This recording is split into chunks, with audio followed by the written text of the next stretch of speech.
Doctor Nrupraj ସାହୁଙ୍କ ପ୍ରୀତିଲଗ୍ନା ଓ ଅନ୍ୟାନ୍ୟ ଗଳ୍ପ ସଂକଳନରୁ ଗଳ୍ପ ଲହରୀ ଉଚ୍ଚାରଣ କରିଛନ୍ତି ପ୍ରଦ୍ୟୁମ୍ନ କୁମାର ସାହୁ।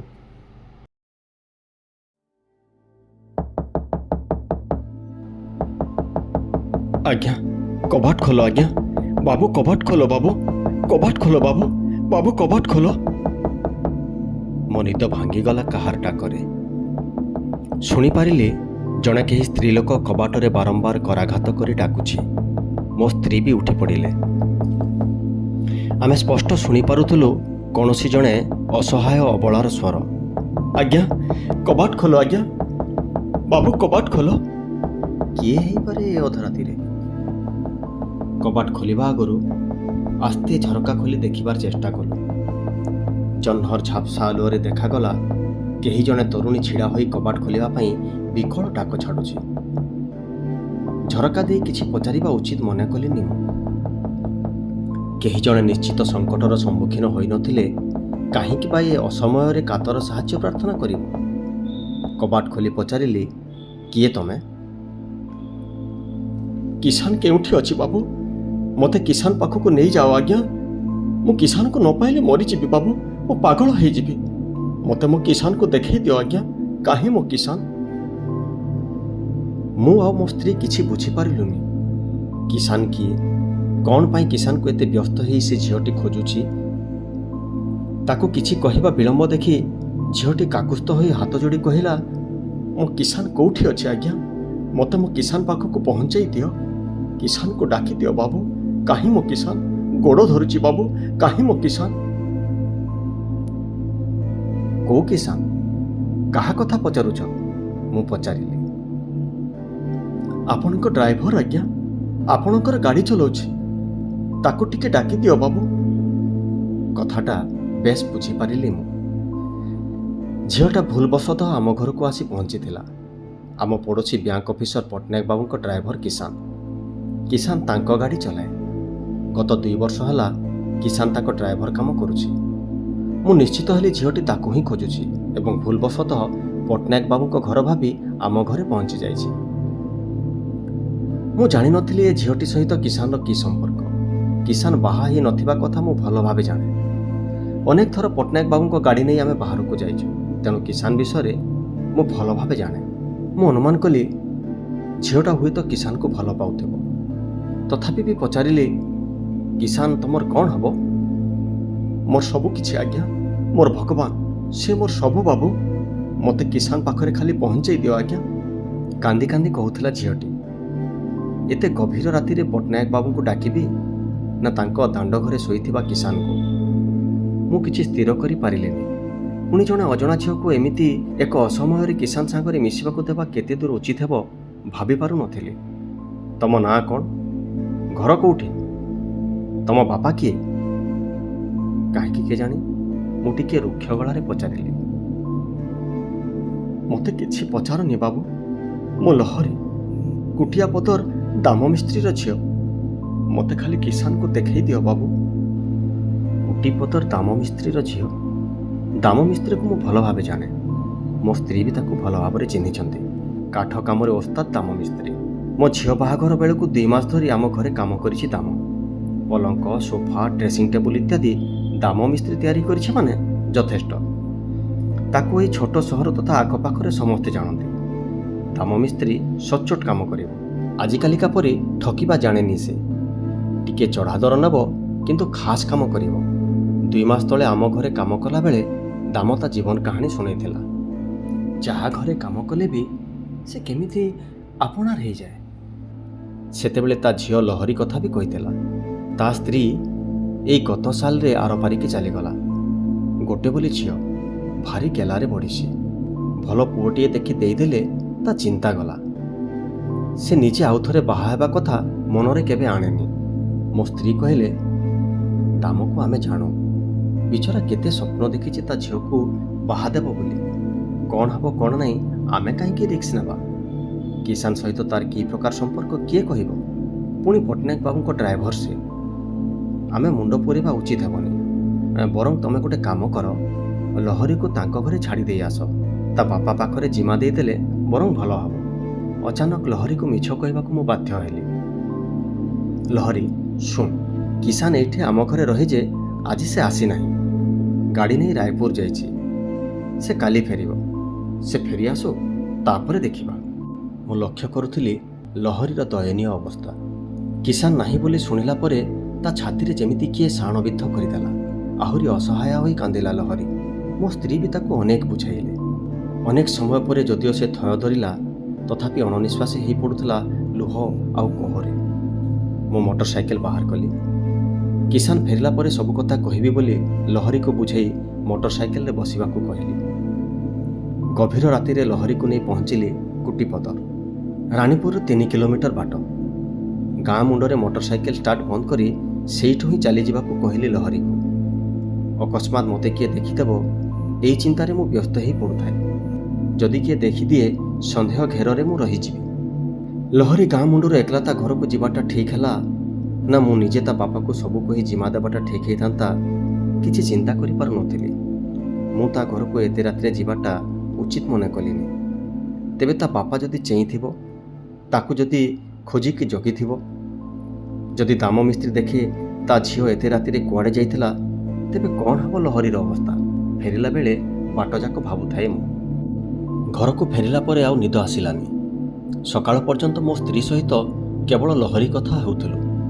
ମୁଁ ସ୍ପଷ୍ଟ ଅନୁମାନ କରିପାରୁଥିଲି ଲହରୀ କେମିତି ପାଗଳ ହେଇଯାଉଛି କିଷାନ ପାଇଁ।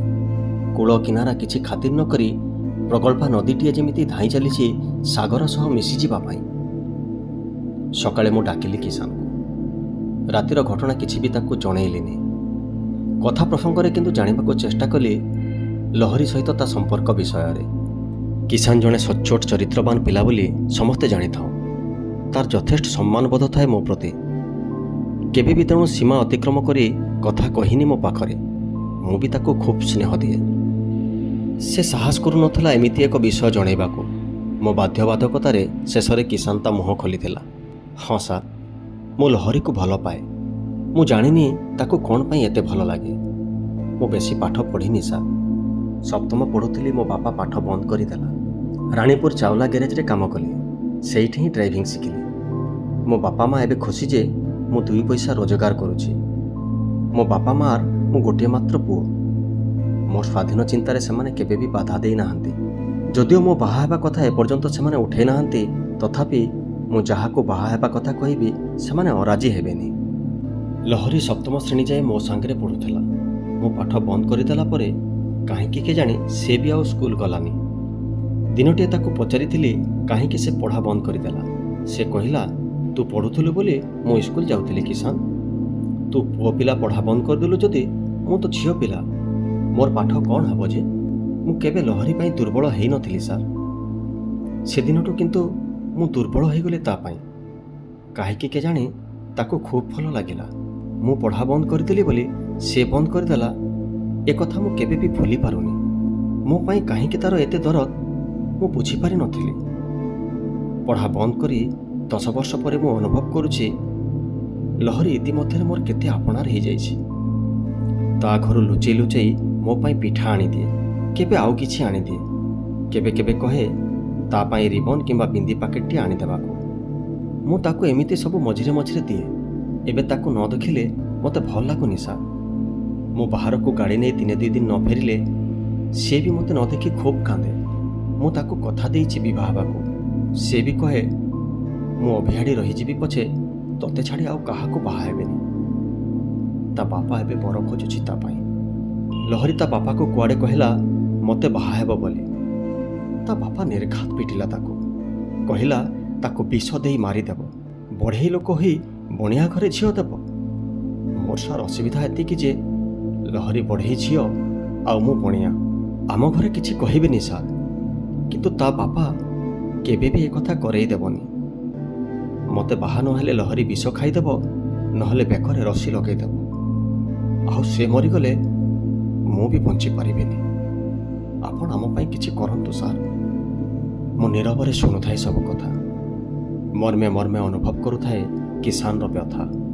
କେବଳ ଦୀର୍ଘଶ୍ୱାସଟିଏ ଛାଡ଼ି ଭାବୁଥାଏ କିଷାନ ଆଉ ଲହରୀର ଗଭୀର ସମ୍ପର୍କ ବିଷୟରେ।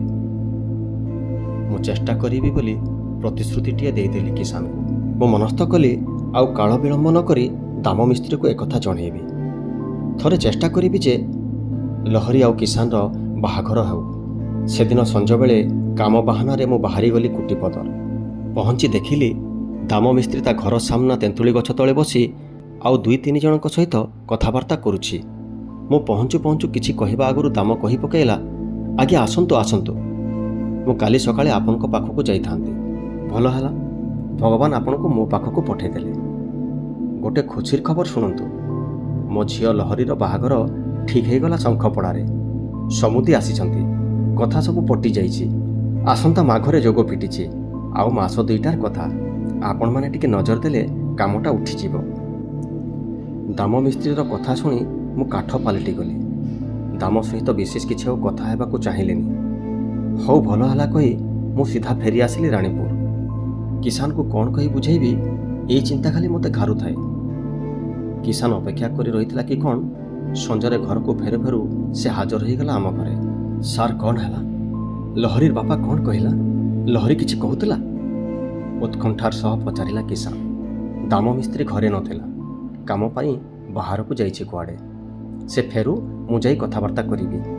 ମୋତେ ବାଧ୍ୟ ହୋଇ ମିଛ କହିବାକୁ ପଡ଼ିଲା କିଷାନକୁ। ମୁଁ ଦେଖିଛି ଲହରୀର ମାନସିକ ଅବସ୍ଥା, ତାର ଉଦ୍ବେଗ ଓ ଅବଶୋଷ। ଏବେ ମୁଁ କିଷାନର ମନ ଭିତରର ବେଦନା ଠିକ୍ ଅନୁମାନ କରିପାରୁଥିଲି। ପ୍ରେମ ଛଳ ଛଳ 2ଟା ଆତ୍ମା ମିଶିଯିବାକୁ କେତେ ଉତ୍କଣ୍ଠିତ। ମୁଁ ନିଜକୁ ନିଜେ ପ୍ରବୋଧିତ କରିପାରୁନଥିଲି ଏମିତି ଏକ ଘଟଣାକୁ ନେଇ। 2ଟା ନିରୀହ ଜୀବନର ଗଭୀର ଭାବପ୍ରବଣତାକୁ ସାମ୍ନା କରିବା ମୋ ପାଇଁ ଯେମିତି ବିଧି ନିର୍ଦ୍ଦିଷ୍ଟ। ମନେ ମନେ ବହୁତ ଖାରି ହେଲି, ନିଜକୁ ନିଜେ ଭର୍ସନା କଲି। ହୁଏତ ସେଦିନ ରାତିରେ ମୁଁ ଯଦି ଲହରୀକୁ ନେଇ କିଷାନ ପାଖରେ ପହଞ୍ଚାଇ ଦେଇଥାନ୍ତି, ସେ ଦୁହେଁ କୁଆଡ଼େ ଚାଲିଯାଇ ପାରିଥାନ୍ତେ। ଅଥବା ମୁଁ ନିଜେ ତାଙ୍କୁ କହିଦେଇ ପାରିଥାନ୍ତି ଯେ ତୁମେ ଦୁହେଁ ତ ବଡ଼ ହୋଇଗଲଣି, ମନ୍ଦିର ଯାଇ କିମ୍ବା କୋର୍ଟକୁ ଯାଇ ବାହା ହେଇପଡ଼, କିଛି ଅସୁବିଧା ହେବନି। ମୁଁ କାହିଁକି ସେଇଆ କଲିନି? ଦାମ ମିସ୍ତ୍ରୀ ଲହରୀ ପାଇଁ ବର ଠିକ୍ କରିସାରିଛି। ଏବେ କ'ଣ ହେବ 2 ଜଣଙ୍କ ଅବସ୍ଥା? ମୋ ଭିତରେ ସଞ୍ଚରି ଯାଉଥିଲା ଗୋଟେ ଗଭୀର ଅପରାଧ ବୋଧ। ଆରଦିନ ସକାଳେ ଦେଖିଲି ଦାମ ମିସ୍ତ୍ରୀ ରାଣୀପୁର ହାଟରେ ବୁଲୁଛି। ଭାବିଲି ଏଇଟା ହିଁ ପ୍ରକୃଷ୍ଟ ସମୟ। ମୋଟର ସାଇକେଲ ଧରି ସିଧା ବାହାରିଗଲି କୁଟିପଦର। ତୁଚ୍ଛାଟାକୁ ବାହାନା କରି ଡାକିଲି, ଦାମ ଘରେ ଅଛ କି? ବାହାରି ଆସିଲା ଲହରୀ। ଘର ଭିତରକୁ ଡାକିଲା ମୋତେ। କିଛି କ୍ଷଣ କିଛି ଉଚ୍ଚାରଣ କରିପାରିଲାନି ସେ। ଥମ୍ ଥମ୍ ହେଇଯାଉଥିଲା ତା ଆଖି ଯୋଡ଼ାକ। ଉଦ୍ଗତ ଅଶ୍ରୁକୁ ଆଦୌ ରୋକିପାରୁନଥିଲା ସେ। ମୁଁ ଠିକ୍ ପଢ଼ିପାରୁଥିଲି ଲହରୀର ନିରୀହ ଆଖିର ଭାଷା। ଅପ୍ରସ୍ତୁତ ପାଟି ଖୋଲିଲା ଲହରୀ। ଆପଣ କଥା ଦେଇଥିଲେ ନା ଆଜ୍ଞା, ସେଦିନ ସକାଳେ କିଷାନକୁ କହିଦେବେ ବୋଲି। କାହିଁ ମୋ କିଷାନ, ଆପଣ ନିଜ କଥା ରଖିଲେନି ସାର୍। ଆପଣ ବୁଝିପାରିଲେନି ମୋ ଦୁଃଖ। ମୋ ବାପା ଅନ୍ୟ ଜାଗାରେ ମୋ ବାହାଘର ଠିକ୍ କରିସାରିଛି। ମୁଁ ସତ କହୁଛି ସାର୍, କିଷାନକୁ ନ ପାଇଲେ ମୁଁ ବିଷ ପିଇଦେବି। ଆପଣ ମୋତେ ସାହାଯ୍ୟ କରନ୍ତୁ, ଯେମିତି ବି ମୋ ବାପାଙ୍କୁ ବୁଝେଇ ଦିଅନ୍ତୁ। ମୁଁ କିଷାନକୁ ଛାଡ଼ି ବଞ୍ଚିପାରିବିନି ସାର୍, ମୁଁ ମରିଯିବି। ଲହରୀକୁ ପ୍ରବୋଧିତ କଲାଭଳି କୌଣସି ଶବ୍ଦ ମୋ ପାଖରେ ନଥିଲା। କ'ଣ କହି ତା ମନର କୋହକୁ ଦୂରେଇ ଦେଇ ପାରିଥାନ୍ତି? ସେ ତ ପ୍ରଗଳ୍ଭା ନଦୀଟିଏ, ଉଚ୍ଚାଟିତ ମନଟିଏ ନେଇ ଧାଇଁ ଚାଲିଛି କେବଳ। କିଛି କହିବି ବୋଲି ଯାଇ କିଛି ବି କହିପାରିନଥିଲି ଲହରୀକୁ। ମୋ ଅକ୍ଷମତା ଆହୁରି ଗଭୀର ହେଉଥିଲା। ମୁଁ ଆବିଷ୍କାର କରୁଥିଲି ମୁଁ କେତେ ଅସହାୟ ହୋଇଯାଉଛି ଏଭଳି ପରିସ୍ଥିତିରେ। ମୋତେ କିଛି ବି ଉପାୟ ଦିଶୁନଥିଲା ମୁଁ କେଉଁ ଦୃଷ୍ଟିରୁ ଲହରୀ ଆଉ କିଷାନ ପାଇଁ ସାହାଯ୍ୟର କାରଣଟିଏ ହେଇପାରିବି। ଖୁବ୍ ଶୀଘ୍ର ସମୟ ଅତିବାହିତ ହେଇଯାଉଥିଲା। ପାଖେଇ ଆସୁଥିଲା ମାଘ ଶୁକ୍ଳ ପଞ୍ଚମୀ ତିଥି, ବାଗ୍ଦେବୀ ସରସ୍ୱତୀଙ୍କ ପୂଜନୋତ୍ସବର ପବିତ୍ର ଦିବସ, ଯେଉଁଦିନ ନିର୍ଦ୍ଦିଷ୍ଟ ହୋଇଥିଲା ଲହରୀର ବାହାଘର। ଦାମ ମିସ୍ତ୍ରୀ ଭଲ ଭାବେ ଜାଣେ କିଷାନ ପ୍ରତି ତା ଝିଅ ଲହରୀର ଆସକ୍ତିର କଥା। କାଳେ କିଛି ଅଘଟଣ ଘଟିବ, ଦାମ ସମ୍ପୂର୍ଣ୍ଣ ସଜାଗ ଥାଏ। ତୀକ୍ଷ୍ଣ ନଜର ରଖିଥାଏ ଲହରୀର ଚଲାବୁଲା ଉପରେ। 15 ଦିନ ଆଗରୁ ତା ବଡ଼ ଭଉଣୀକୁ ଆଣି ରଖିଛି ଲହରୀର ଦେଖାଯୋଗ ପାଇଁ। କହିବାକୁ ଗଲେ ଲହରୀ ଏବେ ସମ୍ପୂର୍ଣ୍ଣ ତା ବାପାର ନଜର ଭିତରେ। ଏପଟେ ଯନ୍ତ୍ରଣା ଜର୍ଜରିତ ଏକ ଜୀବନ ବିତାଉଛି କିଷାନ। ଇତିମଧ୍ୟରେ ବହୁବାର ମୋ ପାଖକୁ ଆସିଛି, ଅନେକ ବିନୟ କାକୁତି ହେଇ କହିଛି। ଶେଷ ପର୍ଯ୍ୟନ୍ତ ବୋଧେ ଉଭୟ ମୋ ଉପରେ ବିଶ୍ୱାସ ଦୃଢ଼ କରି ରଖିଥିଲେ ମୁଁ କିଛି ନିଶ୍ଚୟ କରିବି ବୋଲି। ଅନେକ ଚେଷ୍ଟା କରି ମୁଁ କିନ୍ତୁ କୌଣସି ସମାଧାନର ରାସ୍ତା ଖୋଜି ପାଉନଥିଲି। ଶ୍ରୀପଞ୍ଚମୀର 4 ଦିନ ଆଗରୁ କିଷାନ ଛୁଟି ନେଇ ଚାଲି ଯାଇଥିଲା ପଟ୍ଟନାୟକ ବାବୁଙ୍କ ପାଖରୁ ଜ୍ୱର ବାହାନାରେ। ମୁଁ ସମସ୍ତଙ୍କ ଅଗୋଚରରେ ପତା ଲଗାଉଥାଏ କିଷାନ ବିଷୟରେ। କିଷାନ ତା ଘରକୁ ଯାଇନି। କେଉଁଆଡ଼େ ତେବେ ଗଲା ସେ? କିଛି ଉପାୟ ପାଞ୍ଚୁଥିବ କି ଲହରୀକୁ ପାଇବା ପାଇଁ?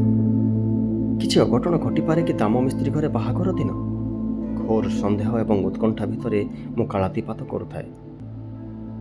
ମୁଁ ଏକ ସଙ୍କଟମୟ ପରିସ୍ଥିତିର ଜାଲ ଭିତରେ ଛନ୍ଦି ହେଇ ଯାଉଥିଲି। ମାଘ ଶୁକ୍ଳ ଚତୁର୍ଥୀ, ଯେଉଁଦିନ ଲହରୀର ମଙ୍ଗୁଳା ହେଲା, ମୁଁ ଉପସ୍ଥିତ ଥିଲି ଦାମ ଘରେ। ତାର ଆତ୍ମୀୟ ସ୍ୱଜନ ତଥା ବନ୍ଧୁବାନ୍ଧବ କିଛି କିଛି ପହଞ୍ଚି ସାରିଥାନ୍ତି। ଗହଳି ମଝିରେ ମଝିରେ ଦୁଲକି ଉଠୁଥାଏ ସିଂ ବାଜା। ମହୁରୀର ଶବ୍ଦରେ ମୁଁ ଶୁଣିପାରୁଥାଏ ଗୋଟେ ଆର୍ତ୍ତି ହୃଦୟର ଅକୁହା ବେଦନାର ସ୍ୱର। ଲହରୀର ସଦ୍ୟ ହଳଦୀ ରଙ୍ଗାୟିତ ହାତ ଓ ପାଦ ତୀକ୍ଷ୍ଣ ଅସ୍ତ୍ର ଭଳି ଭେଦି ଯାଉଥାଏ ମୋ ଛାତି ଭିତରେ। ମୁଁ ଅନେଇ ପାରୁନଥାଏ ତା ମୁହଁକୁ। ଅଚାନକ ତା ଆଖିରେ ମୋ ଦୃଷ୍ଟି ପଡ଼ିଗଲାରୁ ମୁଁ ସେଦିନ ଆବିଷ୍କାର କରିପାରୁଥାଏ ଗୋଟେ ନିରୀହା ମୃଗୁଣୀର ସଜଳ ଆଖି ଦୁଇଟା ଯେମିତି ସାହାଯ୍ୟ ପାଇଁ କାତର ପ୍ରାର୍ଥନା କରୁଛି। ମଙ୍ଗୁଳି କନ୍ୟା ଲହରୀର ଶେଷ ଦିନ ଆଜି ତା ବାପ ଘରେ। କାଲିଠୁ ସେ ଆଉ ଦାମ ମିସ୍ତ୍ରୀର ଅଳିଅଳ ଝିଅଟେ ହେଇ ରହିବନି। ସେ ଚାଲିଯିବ ବୋହୂ ସାଜି ସବୁଦିନ ପାଇଁ। ସେଦିନ ବିଳମ୍ବିତ ରାତିରେ ମୁଁ ଚାଲି ଆସିଲି ରାଣୀପୁର ମୋ ଘରକୁ। ଦାମ ମିସ୍ତ୍ରୀକୁ କଥା ଦେଇ ଆସିଥାଏ ସକାଳୁ ସକାଳୁ ପହଞ୍ଚିବି ବୋଲି। ମୋ ପଡ଼ୋଶୀ ପଟ୍ଟନାୟକ ବାବୁଙ୍କୁ ପଚାରି ବୁଝିଲି କିଷାନ କୁଆଡ଼େ ଯାଇଛି ଦିଶୁନି ବୋଲି। କିଷାନକୁ ଜ୍ୱର ହେଉଥିବାରୁ ଛୁଟିରେ ଅଛି ବୋଲି କହିଲେ ସେ ବା କାହିଁକି ଭିତରକୁ ପଶିବେ? ଏମିତି ତ ଅନେକ ଥର କିଷାନ ଛୁଟି ନିଏ। ସକାଳ ପ୍ରାୟ 7ଟା ବେଳକୁ ମୁଁ ପହଞ୍ଚିଲି କୁଟିପଦର ଦାମ ମିସ୍ତ୍ରୀ ଘରେ। ବାହାଘରର ଚଳଚଞ୍ଚଳତା ଆଦୌ ନଥିଲା। ଅତିଥି ଅଭ୍ୟାଗତ ତଥା ଗାଁ ଲୋକଙ୍କ ସମାଗମ ଭିତରେ ଥିଲା ଏକ ଅଭୂତପୂର୍ବ ନିସ୍ତବ୍ଧତା। ମୁଁ ବୁଝିପାରିଲିନି ଘଟଣା କ'ଣ ହେଇପାରେ। ଅଚାନକ ଅଗଣା ଭିତରେ ବାହାବେଦୀ ପାଖରେ ଦେଖିଲି ମଙ୍ଗୁଳି କନ୍ୟା ଲହରୀର ମୃତଦେହ। ହଳଦୀ ମଖା ମୁହଁ ତଥାପି ବି ସତେଜ ଦିଶୁଛି। ତା ଦୁଇ ହାତରେ ସ୍ପଷ୍ଟ ବାରି ହେଇ ପଡ଼ୁଛି ମେହେନ୍ଦୀର ଚମତ୍କାର ଚିତ୍ର ଆଉ ପାଦରେ ଅଳତାର ରକ୍ତିମ ରଙ୍ଗ। ଲହରୀ ଗଭୀର ରାତିରେ ସମସ୍ତଙ୍କ ଅଗୋଚରରେ ବିଷ ପିଇ ଆତ୍ମହତ୍ୟା କରିଦେଇଥିଲା। ଆଜି ତା ସବାରି ନ ଉଠି ତା କୋକେଇ ଉଠିବ। ବାମ ହାତ ପାପୁଲିରେ ଖଣ୍ଡେ ଛୋଟ କାଗଜକୁ ମୁଠେଇ ଧରିଥିଲା ଲହରୀ, ଯେଉଁଠି ଲେଖାଥିଲା, ବାପା, ମୁଁ ମଲା ପରେ ତମକୁ ଅଳିଟିଏ କରୁଛି, ଅଳି ରଖିବୁ। ରାଣୀପୁର ବ୍ୟାଙ୍କ ଅଫିସର ପଟ୍ଟନାୟକ ବାବୁଙ୍କ ଡ୍ରାଇଭର ଆମ ଗାଁରେ କିଷାନ ହାତରେ ମୋର ମୁଖାଗ୍ନି ଦେବ। ଇତି ଲହରୀ। ଗାଁ ଲୋକ ବିଚାର ବିମର୍ଶ କଲେ। ଦାମ ମିସ୍ତ୍ରୀକୁ ସମସ୍ତେ କହିଲେ କିଷାନକୁ ଡାକି ମୁଖାଗ୍ନି ଦେବା ପାଇଁ। ଦାମ କିନ୍ତୁ କିଛି କହିଲାନି। ଗୁମ୍ ହେଇ ବସିଥାଏ ଖାଲି। ତା ନୀରବତାରୁ ସେ ଏ କଥାରେ ରାଜି ଥିବା ମନେ ହେଲା। ଗାଁ ମୁଖିଆ ଖବର ଦେଲେ କିଷାନ ଘରକୁ। କିଷାନ କିନ୍ତୁ ଘରେ ନଥିଲା। ତା ଘର ଲୋକ ବି ତା ବିଷୟରେ କିଛି ଜାଣିନଥିଲେ। ଏତିକି କହିଲେ ଯେ 4 ଦିନ ହେଲା କିଷାନ ଘରକୁ ଆସିନି। କୁଆଡ଼େ ଗଲା କିଷାନ? ଅନେକ ଚେଷ୍ଟା ପରେ ବି ତା ପତା ମିଳିଲାନି। ଅନେକ ଦିନ ଧରି ତାର ଖୋଜ ଖବର ନଥିଲା।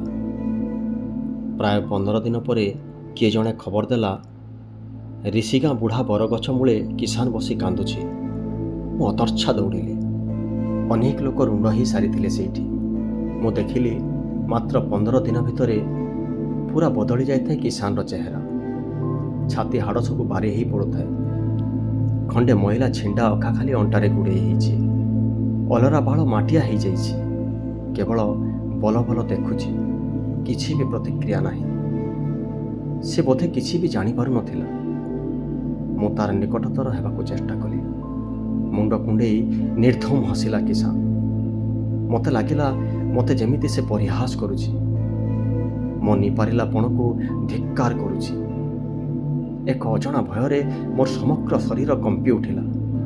ମୁଁ ପଛେଇ ଆସିଲି ଭିଡ଼ ଭିତରୁ। ମୁଁ ଜଡ଼ ପାଲଟି ଯାଉଥିଲି ଯେମିତି। ଅନେକ ବର୍ଷ ପରେ ଏବେ ବି ଏ ଘଟଣାକୁ ମୁଁ ଭୁଲି ପାରୁନି। କିଷାନ ଏବେ ବି ଅଚାନକ କେତେବେଳେ ଅଧା ପଙ୍ଗୁଳା ତ କେତେବେଳେ ସମ୍ପୂର୍ଣ୍ଣ ଉଲଗ୍ନ ହୋଇ ରାସ୍ତାରେ ବୁଲିବାର ଦେଖାଯାଏ। ମୁଁ ଆଉ କେବେ ବି ତାକୁ ସାମ୍ନା କରିବାର ସାହସ କରିନି। ଏକ ଅକ୍ଷମଣୀୟ ଅପରାଧ ବୋଧ କାହିଁକି କେଜାଣି ମୋ ଭିତରେ ସଞ୍ଚରିଯାଏ। ଏବେ ବି ରାତି ଅଧରେ ସ୍ୱପ୍ନ ଦେଖି ମୋ ନିଦ ଭାଙ୍ଗିଯାଏ। ମୋତେ ଲାଗେ କିଏ ଯେମିତି କବାଟ ବେଢ଼େଇ ଡାକ ଛାଡ଼ୁଛି, ବାବୁ ଉଠ, ବାବୁ ଉଠ, ମୁଁ ଲହରୀ ଆସିଛି। ଥରଟିଏ ମୋ କିଷାନ ସହିତ ମିଶେଇ ଦିଅ ବାବୁ। ଖୋଲ ବାବୁ, କବାଟ ଖୋଲ, ଉଠ ବାବୁ, ବାବୁ ଉଠ।